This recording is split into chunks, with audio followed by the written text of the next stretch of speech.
Hello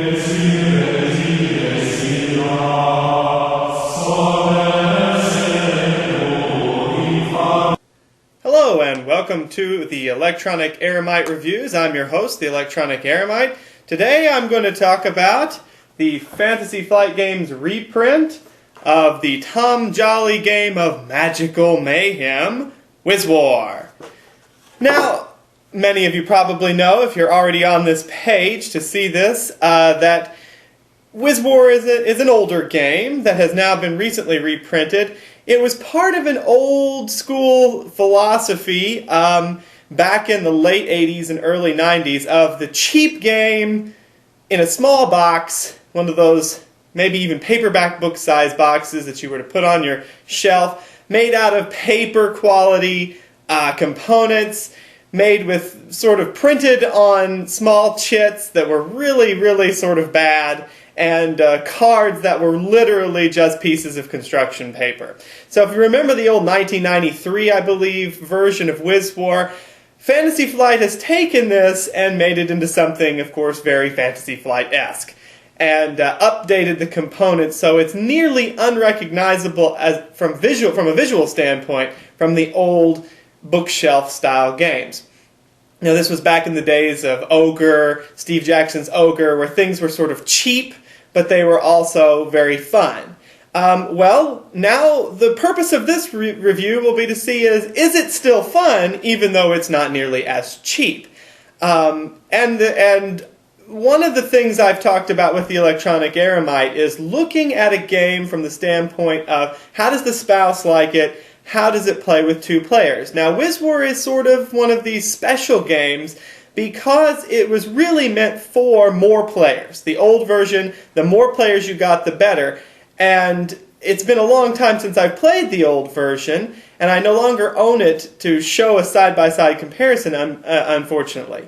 But the purpose of this review will be then twofold, to, like I did with my Nexus Ops component review, to show you the new components, but then also to talk about it from the standpoint of, does this new version, and there are changes in the rules enough to merit a discussion of how these rules affect things, does the new version play well with two players, and how will you like it if you're going to be playing with a smaller amount of players? Because this has been a question that's sort of bandied about on the forums, and there's a lot of discussion about it right now. So we'll talk about that, and then of course in general I'll give you my thoughts on how I feel about the new update and how I feel about the game in general. So let me get the components set up and we'll take a look at them. Alright, now here in the frame you can see a variety of different components, and I'll go through these. First thing I like to talk about is of course the manual. Again, just like most Fantasy Flight games, you're looking at a nice glossy full color manual, very good, well laid out. Now I will say something about the manual and the rules. Wiz-War has always been a game where the rules are simple but the contingencies are great. So I don't think you're going to expect this rulebook to cover all of the different contingencies you're going to come across. For example, can I counter a counter spell? The answer, actually, according to Tom Jolly, is yes, you can counter a counter spell, but you aren't going to find that in the rulebook. In fact, the rulebook says that counter spells are the only thing that you can play on an opponent's turn, which sort of sounds like they can only be played on an opponent's turn, which turns out is actually incorrect. So the rulebook isn't going to answer every single question that comes up with the game. And this is part of that. A reviewer recently said that it's come full circle now, where the original Wiz-War really inspired Richard Garfield and Magic the Gathering, and now this new version, this new reprint of Wiz-War, is inspired again by Magic the Gathering, so it's almost come full circle where some of the magic elements have now been brought into the new version of a game that originally inspired Magic. So there are definitely, if you're familiar with Magic the Gathering, there are definitely some of these contingencies. Did that happen? Can I do that? Does this card counter this card? You're going to come up with some of those. This is classic Wiz-War. That happened in the old days when we didn't have the internet to just quickly go on an FAQ and look or see what Tom Jolly had to say. You had to wait till you met him at a convention or something. Now we have the internet, so it's a little easier to answer these questions. One of the other new things is they have given us these nice boards, and folks, look at this. This is not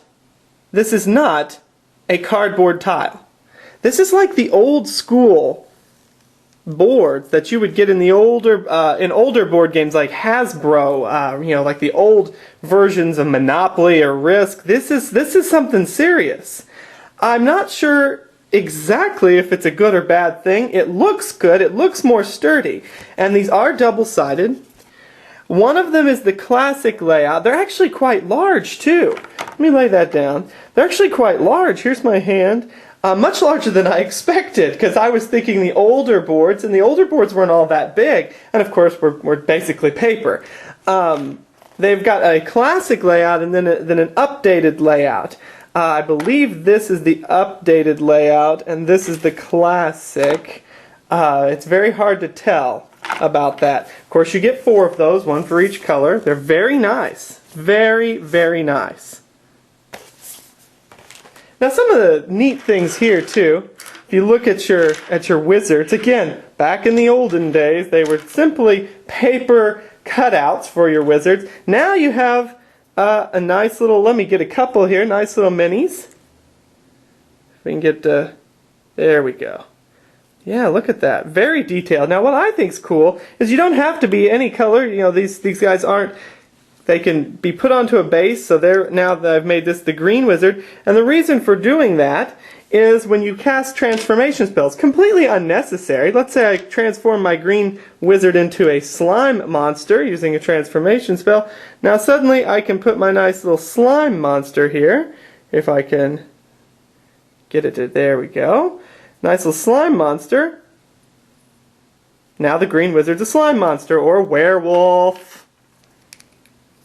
You could simply, and they have a nice little thing at the back here, and you say, what in the world is that for? Well, there you go. I'm carrying a treasure now. They can run around the dungeon carrying a treasure as a werewolf. So I like that part of it. The new components for the wizards, these nice little bases to tell you to keep the different colors. Completely unnecessary to change into a creature, but it does help visually tell you that, oh, I'm the golem, or I'm the big man, or I'm the slime monster. There are no additional creatures, summonable creatures yet. They keep referring to them in the rulebook and in some of the cards, which means they've already got this planned for an expansion that will add creatures. So that's really cool. You know that they are going to have an expansion as long as it sells enough, which I think it probably will. Wiz-War has enough of a cult draw that it should be fine. You also get these nice little pieces. I love these cardboard chits. They're for showing who has control of a certain spell. They're nice little wizard hats. They're kind of a pain to punch out of the cardboard tile that you get that comes with them, punch them out, but the frame. But that's okay. You got to watch these little tips. But they're really cool. You know, how many times do you see a wizard hat as a tile? And I showed you the treasure. Again, you're expecting Fantasy Flight quality components, Fantasy Flight quality cardboard stuff. You're going to get that. You're going to get the things you expect from Fantasy Flight. Here's destroyed walls, or when you want to create a wall. Part of Wiz-War, of course, is playing spells that will alter the map, creating a wall. So let me just pull up the map here and see how neat that is. You can just nicely create a wall there. Look at that. And of course, one of the fun things about Wiz-War is creating, you know, a wall, getting someone caught in here, creating a wall on one side and like a firewall on the other, and just watching with glee as they either have to run through the fire and get hurt, or they stay trapped, or punch the wall, or walling someone in, which of course was one of my favorite things to do, is walling someone in and then seeing how they have to get out of it. Part of Wiz-War, if you've never played Wiz-War, the thing you want to do is get either the treasures that belong to the wizard, your opponent wizard, take them back to your home base. So depositing a treasure will get you a point. The game plays to 2 points, and you can get either a point from depositing opponent's treasures in your home base or killing a wizard. If you land the killing blow, you get a point. So there are 2 ways to win, or of course you can kill everybody and be the last man standing, and that will also win you the game. those are really fun. They're the old classic ways. You know, some games you're going to look for the treasure, other games you're just going to go all out and try to kill everyone you can. It depends now more on what sort of cards you have and what sort of cards you pick. So let me show you the cards. They have changed this aspect, and this aspect is making Wiz-War into something a little bit different, a little bit more like a collectible card game. Every game starts with this cantrip set. There are actually 2 of these in case you wanted to create team games where you have different decks of magic cards. These are cantrips. I believe there are 15 of these, 12 of these maybe, and 24 of the others.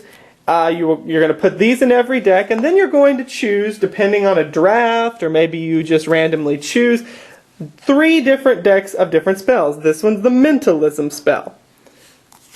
school. And they have different things. So the Mentalism spell school has this is particularly nasty, an attack card that will steal other people's cards. You might have things that will deal damage to how many cards somebody has in their hand. This one also has things to draw cards or push people away with your mind. You might also then have an elemental school here. Elemental school is going to be your different elemental spells like fire spells or water spells, creating a giant stone block, earth spells, walls of earth to protect you. The different spell decks do have a lot of different character to them. One of the ones that people are going to really have a good time with are the transformation deck, changing you, make you able to eat walls, which is kind of cool, able to make you run fast and drop treasures, able to make you pick up treasures easily because you're super strong or have more arms. These are energy cards, and the energy cards are used to boost spells or boost your speed. And you sometimes will play them, for example, with Mist Body. Here's Mist Body. Has a little symbol at the bottom that looks like an energy thing. You might play these, and then you will put these nice little energy tokens on there, 4 if you play it with 4, and these will basically be your timer for the spell. So that spell will stay active as long as you've got energy. If you just play it by itself, you'll just put 1, so it'll be a 1-turn spell. But if you energize it, if you boost it, then you're going to have it for longer. So that's a neat mechanic too, and some spells, not very many, but some spells will have an energy at the bottom saying that you can, instead of using this, for example, as a large rock, you can use it as 3 energy. Not when you play it, it's a 3 energy large rock, but that you can sacrifice the card as a 3 energy card. So that's a neat resource management element, and it makes the game have a lot of strategy in, do I want this Mist Body for longer? The Mist Body does certain things, makes you able to pass through anything but stone walls. That's really good, but also makes it so that you can't attack. The basic turn is that you get to move 3 spaces, and you get to make an attack, 1 attack, and you get to play as many neutral cards as you want, so non-attack cards as you want. You usually have a hand of around 7 is your max. Typically, you can alter that with card play, and you have to discard if you go over 7. So you can end up playing all 7 of your cards if it's all neutral and you just want to do it. Now, something that's changed a little from the original is that when you play one of these cards that's going to persist, either a temporary card, which is the one that has an energy down there, or some like the large rock, which is a permanent card, has a little infinity symbol right there. That is going to stay in front of you, and it's going to still count as part of your hand. So let's say you have a hand of 6 cards, you play your large rock, you still have a hand of 6 cards as long as that large rock is in your possession. Now if you toss the large rock at somebody, then it suddenly becomes a neutral rock, and if you pick it back up, then it will be part of your hand. Some of the things like Create Wall, one of the old school Create Wall spell, let me get that out for you. It's a permanent wall out on the board, but while that wall is out on the board, it remains part of your hand. The spell remains part of your hand card, and you can decide any time you just don't want to maintain it anymore, then the wall disappears. This is a big difference from the old way the game was played. The old way the game was played, you cast create wall, you discarded the card, you put the wall out, and the wall was there. You couldn't stop maintaining it. It didn't stay as part of your hand. Now, part of the optional rules allows you to play in the old way. So if you don't like that and you want to go back to the classic, in fact, almost all of the optional rules, there's a few that aren't, but almost all of the optional rules are to return the game to the classic mode. If you want, one of the optional rules is to just use every spell, so you just shuffle every spell deck together and you just play that way. One of the other optional rules is to have, like I said, things don't stay in your hand. So you can go back to the way things used to be if you really, really hanker for the classic Wiz-War feeling. I think because they've changed some stuff up, that this is a nice way of making the game feel fresh. Some of the old rules, just in my opinion, some of the old rules made the game a little too crazy. You could throw out walls and you didn't have to worry too much about your resource management. Basically, if you had a create wall, you wanted to just use it, run away, and it didn't have to come to any sort of thought of, well, this is going to make me draw fewer cards, or I'm going to have fewer options in the future if I just wall this guy in and run away.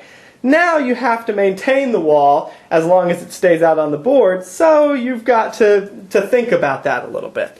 Here's some nice item chits.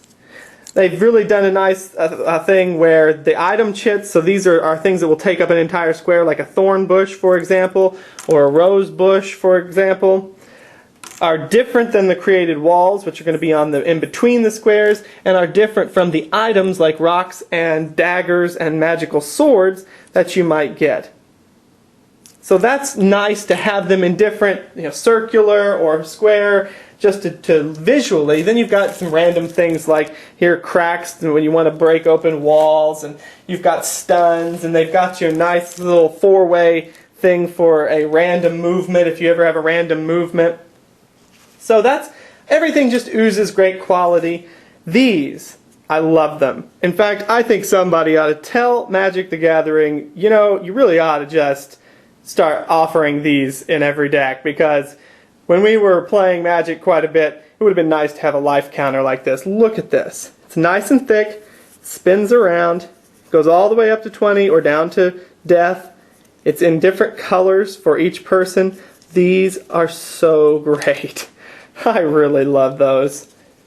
And of course you get a four-sided die. It's been a while since I've seen a game come with a four-sided die, so that's nice. It's the old school mentality. Everything's very old school about the game. So, now that you've seen basically the components, I wanted to tell you, of course they don't come with card sleeve, I sleeve them myself. You'll need 4 of the green card sleeves, 4 of the green card sleeves. I use Fantasy Flight's green ones, you can use Mayday's green. Again, I'm pushing always for, if you're going to use Mayday, get the premium. They cost more, but they will last more. I always had problems with the non-premium. If you want to try them out, that's fine, but I suggest going straight for the premium of whatever, or going for Fantasy Flight games. That's just my plug for the sleeves that I like. So let me now change the view, and I will talk a little bit about how I feel and how the wife liked it. Wiz-War is like a good game of poker. And I mean that by you have to know a little bit how to bluff. And part of it is, it might be more accurate to say, Wiz-War is like a great game of Magic the Gathering. You have to know how to bluff, you have to know the right counter, you have to know what to do with what you have in your hand. And that's why I said poker first.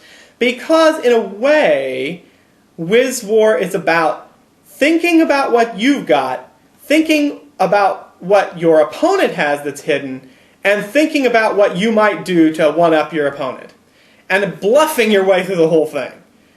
And I mean this by, let's say you've got less than 5 life, and you want to play a fireball on your opponent, which does 5 damage. Now, you have to think, if I play this fireball, maybe I can hurt them or maybe kill them. Maybe they have less than 5 life.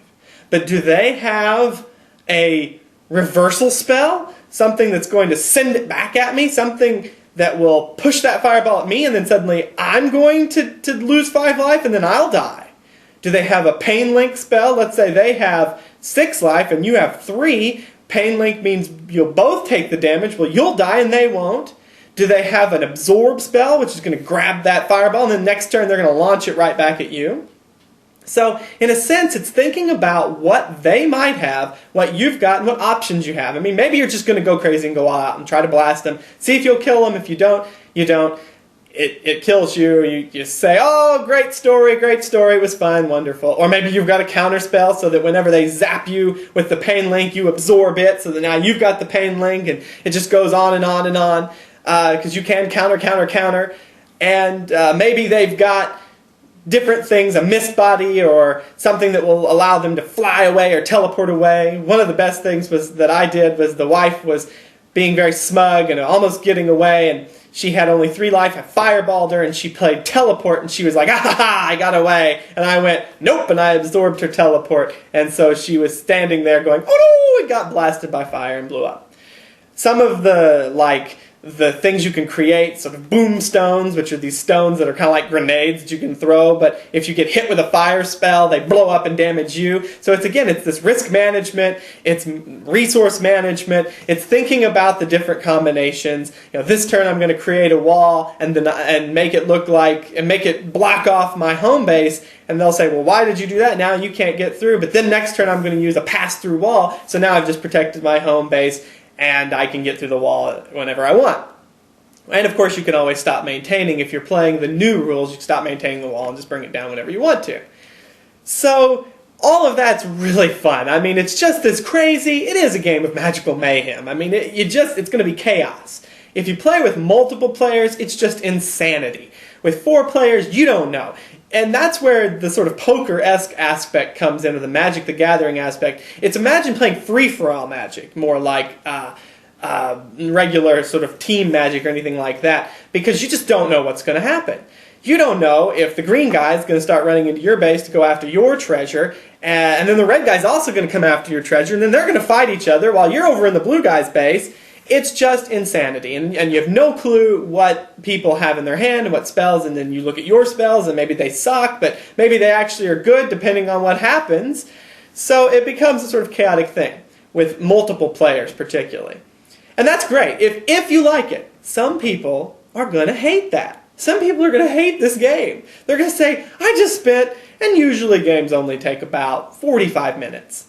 Maybe an hour. It depends. If you have a 4-player game, it can really bog down, and that can be a little bit of an annoyance, is that although it says on the box 90 minutes, maybe with a 4-player game, yes, it can be 90 minutes if everybody's quick and everybody plays very, very quickly and is very aggressive. But some people will try to turtle and stay in their base and blow people up, and other people will be timid, and some people will be too aggressive. And games can go very quickly. Let's say somebody got too aggressive, got blown up. Suddenly one guy's got a point. All that person needs is to grab another treasure and take it back to their home base and win. Of course, you can steal back your treasures. So some people will be more interested in protecting their treasures and stealing them back than going after other people's treasures. Again, since it depends, the more people you have, it depends on what their particular bent is, what they like to do as a gamer, what they have in their hand. You're going to find a lot of different chaos, unless you just know the people you play so well. I know that guy's going to be very defensive, this guy's going to be very offensive. Pretty much every board, because of the portals they give you, every board can get to any board within one move, well, not one move, but within one tile away. There's not anything that you're going to be disconnected. You can get anywhere in the entire game from your home base. So you never know where somebody's going to go. It just depends on what they want. And if they play magical energy spells, magical energy cards, they can boost their speed. So it is feasible to get to right near a treasure within the first turn. Now you do have to end your turn when you pick up a treasure. So that can change things up. So yes, some people will hate this. If you're the type of person that brings a calculator to a game of Power Grid, I don't know if you're going to like this. I mean, that's just how it is. It's random, it's crazy, it's unpredictable, you just can't deal with it. Now, 2-player game, a lot less random. A lot less crazy, not less crazy, no, it's still crazy, and crazy fun. I think so. The wife, who isn't really into the sort of tactical mini aspect of games, loves the game. She requested to play it again after we played it, which is a big deal. It's like, oh, let's play that again. So, to me, that's a huge deal. She did not do that with Dungeon Pets. She used to do that some with like Agricola, stuff like that. But this has a feeling of trying to one-up. And she loves to try to one-up me in a game, particularly if she wins. So that's always a bonus. So if you like that sort of thing, where you're going to be one-upping somebody, a two-player game is quite good. It does give you more focus. Now, I will warn everyone, 4-player, 3-player, 2-player, picking certain Magic decks will lead to vastly different experiences, and some of it may not be as fun, particularly with like 2 players or 3 players, as other picks for your Magic decks. If you just shuffle them all together, well, okay. I think that has its own downfall of if you shuffle all the cards together, you're going to get way different distributions of your spells. But if you pick your Magic decks, it can lead to certain tactics being less available. Like if you use the Elemental school, you're going to have quite a bit more high damage attack spells like fireballs. If you pick the Transmutation school, you're going to get far fewer attacks. You do have the big man, and he does a physical attack of 3. You have the werewolf who rolls the die whenever they physically attack. And then the slime does 1 point of damage every time you go through the tile or a square with somebody. So you can sit there and go back and forth and do a bunch of damage if you're fast enough. But it doesn't have nearly the same amount of attack spells that are direct, you just sort of fling a fireball or fling a fire dart or something at somebody as other ones. So the Mysticism school has this magical sword, which is ridiculously powerful. It's pretty cool. You've got a dagger to throw. Now the cantrips come with a few zots and the rock that you can throw. Some schools will come with more counters. So again, you might want to look through the schools of Magic and think about that before you start up. The wife and I really like just the standard, what it says in the book to pick. That's just the standard. You get Elementalism, Mentalism, Cantrip, and Alchemy. That's really good for a 2-player game. It doesn't...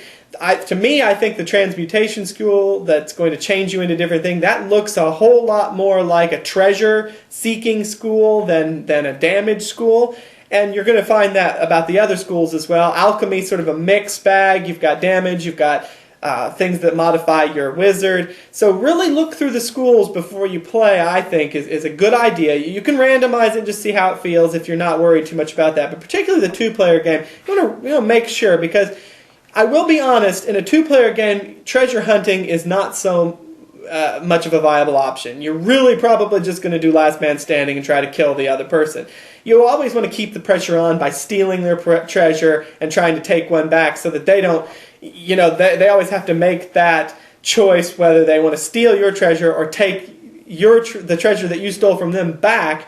So they don't know, well, maybe you've got some ace up your sleeve so that you can quickly get the second treasure back to your home base. So, obviously, damage is going to be a much bigger factor with a 2-player game. I mean, a fireball is going to do 5 points of damage. That's a third of your starting life, unless you have something that mitigates that. It's really a lot. So 3 fireballs and you're done. And that, it's not very often that you're going to get 3 fireballs in your hand, particularly at the start of the game. And, of course, you can only do 1 attack per round, so you would have to do it over the course of 3 rounds. So, yeah, damage is going to be much more of an issue with a 2-player game. You're probably going to look at more for last man standing than treasure hunting. Whereas in a 4-player or 3-player game, you can at least get 1 treasure and then kill 1 person and win. So that's really... And, of course, once that happens, it's kind of like the old days of playing real-time strategy games on the PC or something, where when somebody gets too powerful, suddenly everybody's after them. Or Magic, whenever that 9/9 creature that does all sorts of crazy things hits, if it's free-for-all, suddenly everybody's after that guy. Well, that's what's going to happen in Wiz-War. If you steal 1 treasure, or if you off somebody, suddenly everybody's attention is on to you, because you only need 1 more point to win. Now, you can play longer games to 3 points, I believe, and I don't know about 4, but I'm pretty sure it's 3 points. Of course, you can play where you can only win by being the last person standing, or by or when you can also play the old Wiz-War style, that if you lose both your treasures, it doesn't have to be the same person, that you are also killed. That's the old style, so that your treasures are sort of like your link to existence. So yes, I love the game. The wife loves the game. I think it's a wonderful two-player experience. I think it's fast and furious. We play these games in 45 minutes. The wife wants to play again, which is always a bonus. It's crazy. It's fun. You can't take it too seriously. If you take things too seriously, this game is going to be a mind-blowing thing. You're just going to be, oh my gosh, I'm taking it too seriously, and I can't believe you just cheesed me out. This is all about cheesy tactics, people. I mean, this game is the mother of cheesy tactics, of the, what, you just walled me in and I don't have any way to get it, or oh my gosh, you bounced back the fireball, I can't believe you would do this to me, and why would you go after me instead of green, and all this sort of things. Yeah, if that's going to bother you, Wiz-War was never going to be your game. If it doesn't bother you, if you love that, if you're a Magic the Gathering player, if you like a good bluff, if you like a good random game, and with a two-player game, if you like a game that's a little bit closer on the strategy, a little bit more of a damage, go out there and get the other guy and hedge and run around and try to get around the corner just in time so that they can't quite make it to get line of sight with you, and then of course they totally nullify that by passing through a wall or getting the around the corner spell. All that sort of jazz, if you can handle your plans crumbling immediately and then making new plans when you get things to destroy walls or create stone blocks, then you will love this game. So if that's your type of thing, Wiz-War was always going to be your type of thing. And it is my type of thing, and the wife really loves it. It's not too serious. The rules are very easy. You will find contingencies, and sometimes you just do a house ruling until you can figure it out. Most of the times, the answer, just like with, say, games like Glory to Rome, if it's crazy, it's probably yes. Then it can do it. Can I counter a counterspell? Sure. Can I use a shield to block damage that came from a reflect? Of course. If it seems overpowered, the answer probably is yes, it can be done. So anyway, that was my review of Wiz-War. I hope you enjoy it, and I hope to see you soon. Have a great day.